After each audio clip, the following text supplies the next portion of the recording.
అనారోగ్యం బారిన పడి ఏదైనా కార్పొరేట్ ఆసుపత్రి మెట్లెక్కితే చాలు ఉన్న ఆస్తులు అమ్ముకునే పరిస్థితి నెలకొంది. ఆరోగ్యశ్రీ లాంటి ప్రభుత్వ పథకాలు ఉన్నా అవి కొంతమందికే వర్తించడంతో తెలుగు రాష్ట్రాల్లో హెల్త్ ఇన్సూరెన్స్ కు విపరీతమైన డిమాండ్ ఏర్పడింది. ముఖ్యంగా కరోనా తర్వాత ఈ పరిస్థితి మరింత ఎక్కువైందంటే అతిశయోక్తి కాదు.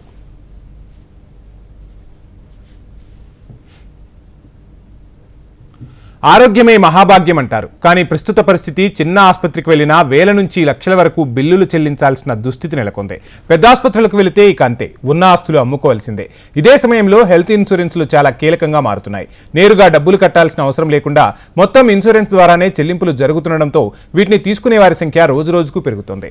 ముఖ్యంగా కరోనా తర్వాత పరిస్థితి మారడంతో ఆసుపత్రుల బిల్లులు చెల్లించలేక ఇన్సూరెన్స్లు తీసుకుంటున్న వారి సంఖ్య గణనీయంగా పెరుగుతోందని తాజా గణాంకాలు చెబుతున్నాయి. స్టార్ హెల్త్, HDFC, ICICI లాంటి సంస్థల హెల్త్ ఇన్సూరెన్స్ కంపెనీలు కీలకంగా ఉన్నాయి.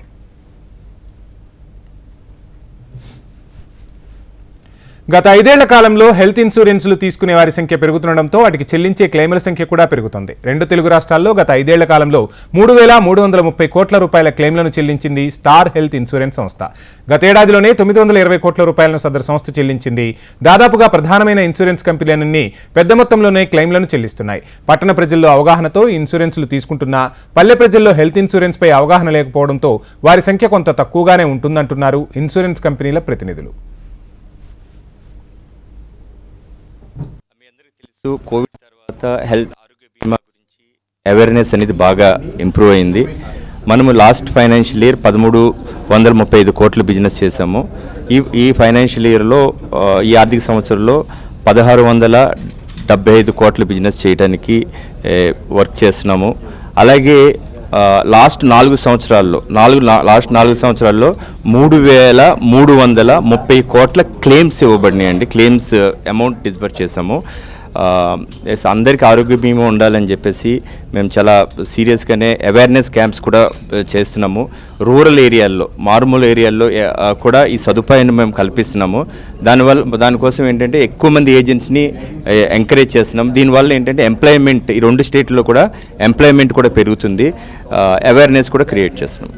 అంటే ఇన్సూరెన్స్, మీరు చెప్పినట్టు ఇన్సూరెన్స్ అవేర్నెస్ అనేది సిటీస్లో ఎక్కువ ఉంది because of the education and all. But rural మార్కెట్లోకి తీసుకెళ్ళటం అనేది ఇంపార్టెంట్.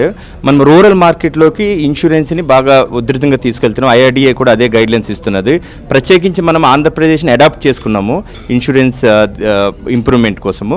అక్కడ ఏంటంటే ఆల్రెడీ 4000 మంది పంచాయతీస్కి మా పర్టికులర్ ఐడెంటిఫై చేసాం. పంచాయతీస్లో ఈ ఏరియాలో మనకి ఇంకా ఎక్కువ అవేర్నెస్ పెరగాలని చెప్పేసి అక్కడ మా ఏజెంట్ మిత్రుల్ని అవేర్నెస్ క్యాంప్స్, వారి డోర్ దగ్గరికి కొన్ని వ్యాన్ యాక్టివిటీస్ ద్వారా వచ్చి వాళ్ళకి మెడికల్ సదుపాయము, ఇన్సూరెన్స్ అవేర్నెస్ కూడా క్రియేట్ చేస్తాం. మీ అందరికీ తెలుసు, కోవిడ్ హెల్త్ ఇన్సూరెన్స్లకు డిమాండ్ పెరుగుతుండటంతో మరిన్ని కొత్తవి ఈ లిస్టులో చేరుస్తున్నారు. అందులో హోమ్ హెల్త్ కేర్ సర్వీస్, దృష్టిలోపం ఉన్న వారికి రైలీ పాలసీ, ఉచిత టెలిమెడిసిన్, సమగ్ర టీకా కార్యక్రమం లాంటివి ఇందులో ఉన్నాయి. కేర్ లాంటి కంపెనీలు యాప్ల ద్వారా కూడా వీటి సేవలు అందిస్తున్నాయి. 40% లేదా అంతకు మించిన వైకల్యం గల వ్యక్తుల కోసం ప్రత్యేకంగా స్పెషల్ కేర్ గోల్డ్ పేరిట పాలసీని అందిస్తున్నాయి ఇన్సూరెన్స్ సంస్థలు. Leaders in the retail health insurance business, and we have settled more than 1 crore of claims so far, and we have paid around 52,000 crores in claims so far since our inception. And we have a very focused presence in the states of Andhra Pradesh and Telangana, where we have plans to touch easily 1,700 crores in this financial year.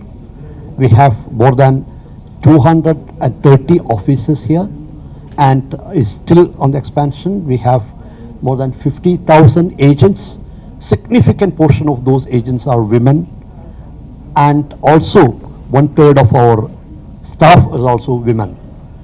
And already we have recruited 7,500 agents in the states of Telangana and Andhra Pradesh, and we are on the lookout for recruiting more, especially from the housewives, the retired people, students, so that we can provide them as an income to their householders.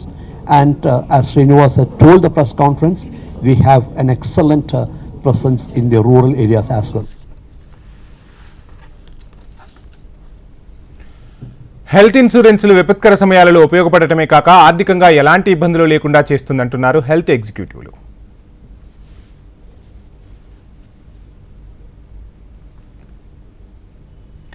Guntur జిల్లా తాడేపల్లిలో KL university 14వ స్నాతకోత్సవ వేడుకలు ఘనంగా జరిగాయి. ఈ కార్యక్రమానికి ముఖ్య అతిథిగా మాజీ రాష్ట్రపతి రామ్నాథ్ కోవింద్, గవర్నర్ అబ్దుల్ నజీర్లు హాజరయ్యారు. గ్రాడ్యుయేషన్ పూర్తయిన విద్యార్థులకు డిగ్రీ పత్రాలను అందజేశారని యూనివర్సిటీ వైస్ ఛాన్సలర్ తెలిపారు. నాగార్జున యూనివర్సిటీలో డిగ్రీ పొంది అర్హులైన విద్యార్థులకు 100% కెరియర్ ప్లేస్మెంట్స్ ఇస్తామన్నారు. గతేడాది యూనివర్సిటీ తరపున 7 విద్యార్థులకు 52 లక్షల రూపాయల ప్యాకేజ్ ఇచ్చినట్లు గుర్తు చేశారు.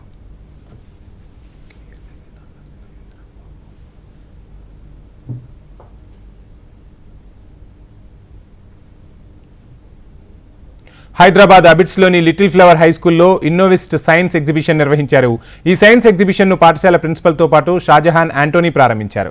పాఠశాల విద్యార్థులు సొంతంగా తయారు చేసిన రోబోటిక్, సౌరశక్తి, గ్రీన్ హౌస్ ఎఫెక్ట్ పనితీరును కార్యక్రమంలో ప్రదర్శించారు. ఈ ఎగ్జిబిషన్కు నగరంలోని పలు పాఠశాలలకు చెందిన విద్యార్థులు పెద్ద సంఖ్యలో హాజరయ్యారు. ప్రదర్శనలో ఉత్తమ ప్రతిభ కనబరిచిన విద్యార్థులకు బహుమతులను అందజేశారు.